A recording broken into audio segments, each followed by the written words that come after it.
Vous êtes sur Tout TV Africa, mesdames et messieurs, bonjour et bienvenue. Nous démarrons ce bulletin d'information avec le Burkina Faso.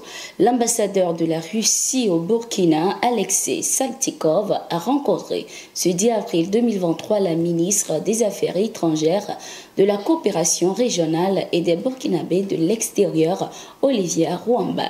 Il était question lors de cette rencontre de réaffirmer le soutien de Moscou à la transition burkinabé et d'intensifier la collaboration entre les deux pays dans le domaine de la sécurité, l'agriculture, la culture, le commerce, entre autres. Abordant des sujets d'actualité internationale, les deux parties se sont convenues sur un soutien réciproque pour les candidatures dans les instances onusiennes. C'est une visite des plus normales qui s'inscrit dans la logique du renforcement de la coopération entre nos deux États, a indiqué Alexei Saltykov. Ces dernières années, la Russie a renforcé sa coopération avec divers pays sur le continent, notamment le Mali, le Burkina et la Centrafrique, à travers un partenariat gagnant-gagnant. Ouagadougou et Moscou entendent raffermir les instruments de leur coopération au deuxième sommet du Forum économique et humanitaire Russie-Afrique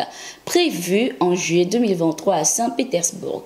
Au Tchad, Jean-Christian Gordon-Criquet, ambassadeur d'Allemagne, a déclaré persona non grata a quitté le pays ce 8 avril 2023. Dans un communiqué du gouvernement tchadien publié ce 7 avril, l'ambassadeur d'Allemagne au Tchad a été sommé de quitter le territoire dans un délai de 48 heures.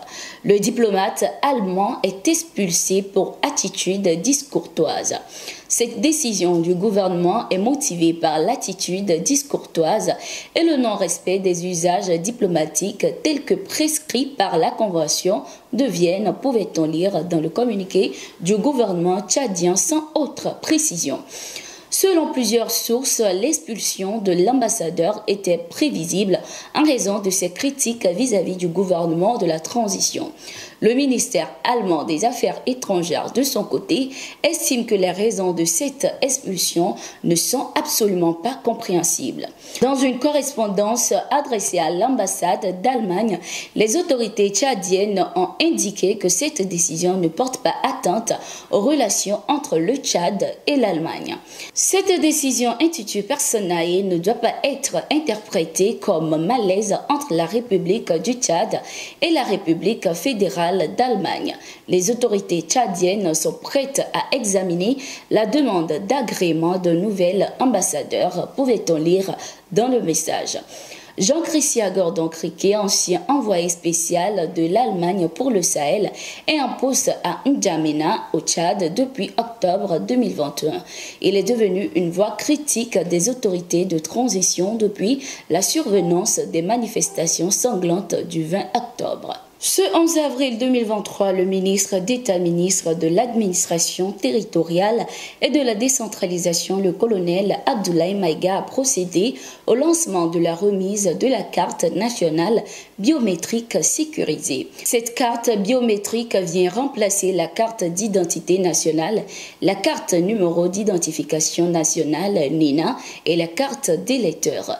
Elle aura une validité de 5 ans et sera aussi valable dans l'espace CEDEAO. Lors du lancement de la production de cette carte biométrique, le colonel Abdoulaye Maïga avait affirmé que la production de cette carte symbolique illustre les 3 principes clés définis par le président de la transition, le colonel Assimi Goïta, à savoir le respect de la souveraineté du Mali, le choix des partenaires et la prise en compte des intérêts vitaux des Maliens. Les serveurs qui gardent les données sont au Mali et la carte est produite sur place et non à l'extérieur. Et l'intérêt de cette carte réside en la promotion de la carte NINA. Et aujourd'hui, nous avons une vision, c'est un Malien, un NINA, ce qui permet d'éviter les fausses cartes et de sécuriser surtout les documents administratifs.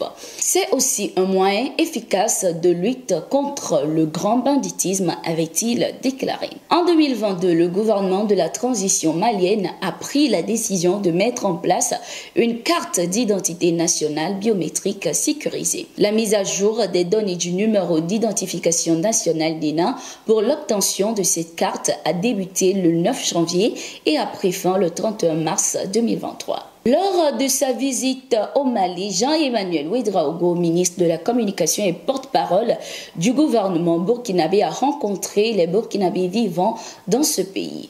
Au cœur des échanges, les préoccupations et aspirations de ceux-ci en matière de culture et de paix au Burkina Faso. Une occasion pour ces ressortissants burkinabés de réaffirmer leur soutien à la transition burkinabé. C'est avec beaucoup de plaisir que nous avons découvert une communauté très engagée, une communauté très soucieuse de ce qui se passe au quotidien au Burkina Faso. Un engagement d'ailleurs matérialisé par une mobilisation, a déclaré le ministre. Les ressortissants burkinabés ont également, au cours de cette rencontre, contribué au fonds de soutien patriotique.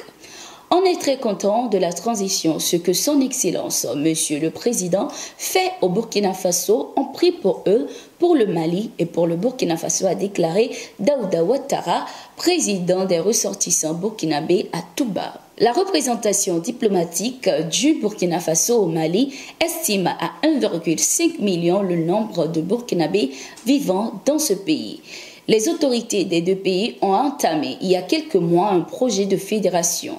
Du 23 au 26 février 2023, au cours d'une visite de travail et d'amitié au Burkina Faso, les autorités maliennes et burkinabées ont convenu d'institutionnaliser ce cadre de travail avec une périodicité de 6 mois pour sa tenue et de façon alternée. Les deux pays ont réaffirmé leur engagement à faire de l'axe Bamako-Ouagadougou un modèle réussi d'intégration sous-régionale et de coopération sud-sud. Toujours au Burkina Faso, une importante somme d'argent en faux billets d'une valeur d'$1 million a été saisie ce 19 mars 2023 par la douane burkinabé.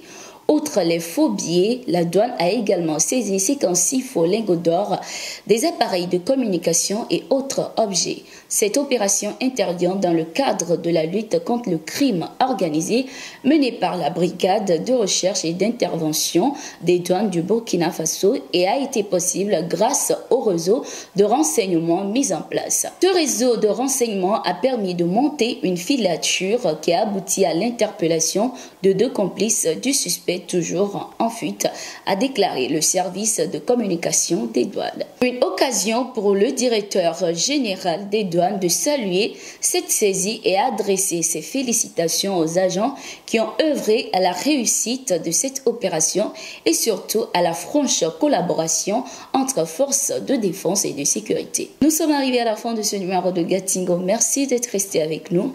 Nous sommes en continu sur nos différentes plateformes et sur notre site d'information le www.toafrica.com.